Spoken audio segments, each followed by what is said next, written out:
హైదరాబాద్లో పెను ప్రమాదం అయితే చోటు చేసుకుందనమాట. సిలిండర్ పేలి భవనం కూలి వీధిలో ఒకరైతే చనిపోవడం అయితే జరిగింది. ఇక్కడ మీరు చూడొచ్చు.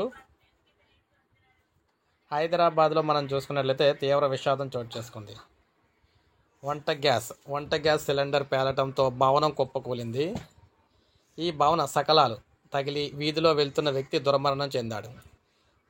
వృద్ధురాలితో పాటు మరో ఇద్దరికి గాయాలయ్యాయి. ఈ ఘటన మేడ్చల్ పోలీస్ స్టేషన్ పరిధిలో జరిగిందనమాట. ముఖ్యంగా పట్టణంలోని మార్కెట్ ప్రాంతం మాజీ ఎంపీటీసీ సభ్యుడు మురళి ఇంట్లో మొబైల్ షాప్తో పాటు 2 పూల దుకాణాలు ఉన్నాయి. రాత్రి ఒక్కసారిగా పేలుడు సంభవించింది.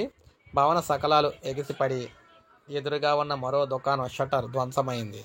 భవన సకలాలు తగలటంతో వీధిలో వెళ్తున్న వ్యక్తి మృతి చెందాడు. ఇతని వివరాలు లభ్యం కాలేదని పోలీసులు తెలిపారు. వృద్ధురాలు తిరుపతమ్మతో పాటు రఫీక్, దినేష్లకు గాయాలయ్యాయి. వీరిని 108లోని కోంపల్లిలోని ప్రైవేట్ ఆసుపత్రి తరలించి చేశారు. కేసు నమోదు చేసి దర్యాప్తు చేస్తున్నారు. ఈ విధంగా పెను ప్రమాదం అయితే సంభవించింది. హైదరాబాద్లో గ్యాస్ పేలి ఈ విధంగా విధ్వంసం అయితే సృష్టించిందనమాట.